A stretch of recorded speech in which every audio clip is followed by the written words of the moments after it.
زه ستاسو ورور نجیب الله شینواری سپیکس نه ډېر سلامونه مې ومنئ دوستانو. په دې 2022 کال کې لږ زیات مصروفه شوي یو، دومره وخت نه لرو، نو ځکه یوټیوب کې یا دغه کې نه ګورئ، خو کوشش کوو خپله وخت تر وسه پورې چې تاسو ته وخت وباسو د کرکټ مینوالو ته خپل نظر در سره شیر کړو.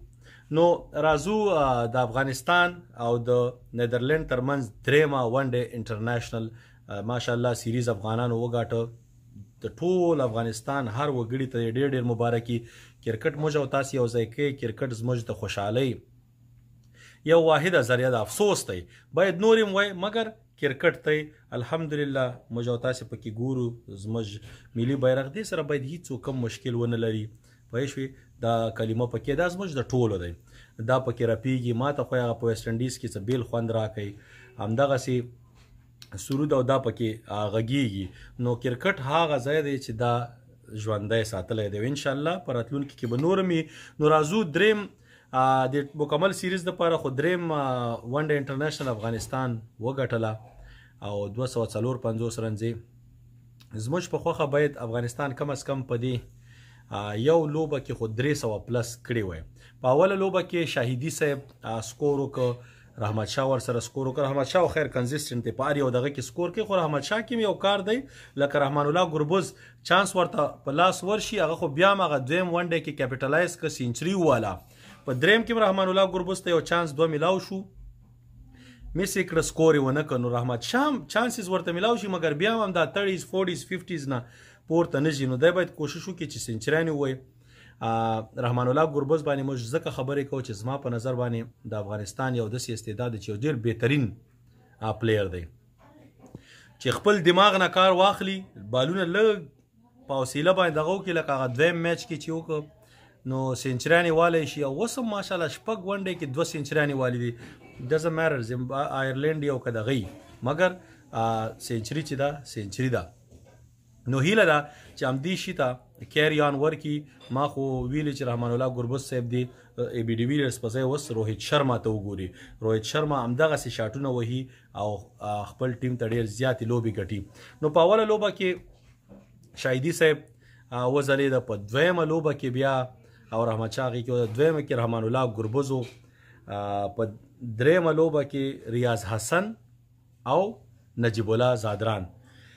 دا د افغانستان دپاره ښه دغه چې کلیکټیو ایفرټ هر سړي پکې په بیټینګ کې چپ ان وکړه، خپله برخه 50 دغه یې ووالي. همدغه په کار دی چې بس بیټینګ فارم د دوی سی دی. وروسته زیمبابوې سره سیریز دی، بیا همداسې بنګلادیش سره دی. نو هیله ده چې هغې ته بنګلادیش والا خو به مهم وي ځکه هغه به د او ډي آی سوپر لیګ حصه وي. اوس موږ شپږم نمبر ته راغلو، 60 پوینټه خو موږ کمې لوبې کړي دي او دا پوینټونه ډېر مهم دي د 2023 نړیوال جام یو ورځنیو دپاره چې په هندوستان کې دی. هغې ته به 8 ټیمونه ما مخکې هم ویلي دي کوالیفای کېږي. هندوستان کوالیفای دی ځکه چې کوربه دی. 9 نور ټیمونه هغه ټاپ 9 ټیمونه به وي. نو انشاءالله خدای دې وکړي چې افغانستان هم پکې راشي. نو بیټینګ کې سی روانو دا ریاض حسن صاحب ګوره موږ ته دا شاټونه زما خوښ شو. آف سټمپ ته ډېر ښایسته لوبه کوي. یو شی و چې لیګ سټمپ ته لږ ماته کمزوری ښکاره شو، ډېر زیاتې موقع ورته وي د فلیک پوه شو چې فاین لیګ ته دا څلوریزي والی وای، دغه ځای باندې ورته کار په کار دی. خو اوله ون ډے انټرنیشنل د لږ پریشر هم ماته ښکاره شو چې ورباندې و 50 رنزې چې وکړې د باندې راووته، کراس شاټ یې په هغه سپینر واهه او هغه بیټ تېنې لاس نه تاو شو او تقریبا داسې د دغه په منځ کې چې دی د پوینټ نه لږ دلته کیچ شو. نو هیله ده چې ریاض حسن صاحب کوشش وکړي چې 50 ووایي، 50 وروسته گیم کیری کړي. 50 داسې نه چې تا 50 وواله بس غټ کار وسو، مګر بیا دې هم ښه کار وکړه ځکه افغانستان کې چې په اوله لوبه کې ته سکور ونه کې بیا دې ورکوي، دا چانس دې دپاره درکوي. نو ریاض حسن صاحب ښه وځلېده، نجیب الله زادران هم پکې سکور وکړه او نور هم همداسې دغه وکړه. بالینګ ته راځو.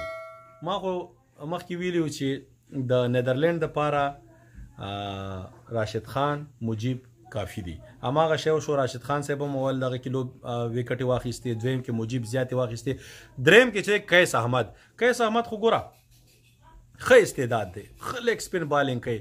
بس بعضې وخت کې داسې لکه یو وخت کې اسټریلیا سره شین وارن ورسره سټوارټ میګیل راغی، میګیل ته چانس نه میلاوېده. دغه سره چې د سریلانکا سره مرلیدرن ور سره رنګ نه حیرت ته موقع نه ملاوي دا دغه سي کیس احمد سره راشد خان دی او کیس احمد نظما په نظر کیس احمد تزما مشوره ده چې بیټینګ باندې کارو کا څومره چې تنور آل راونډر کېږي خدغه کېږي نو افغانستان ټیم کې بستا زي زیاتی ځکه هغه د نبی سپاټ چې دی هغه اوپن دی شاهد الله کمال از انذر گای نو دې میچ کې خو زبردست بالینګ یو ک 3 وکټي واخیستي نو هغه ته د مبارکي مینوالو ته ډېر مبارکي خوشحالي کو چې افغانستان استعداد هم دغه سي زلیږي نورم خکېږي د افغانستان او دغه سي بیټسمنان سپیشلی چې هغه ټیکنیکل پلیران یس ټیم چې د سټرایک روټیشن کې مشکل لري مګر نیدرلند والا بالینګ هم خکاوه ما چې څومره کوته چې په خزه کې ارته بال کوي چې هر څوکي هغه دومره آسان نه چې ته په هغه باندې بیا سنگل هم واخلې او فیلډ سیټ اپ هم د هغوی خو مطلب اوورال د افغانستان پرفارمنس خو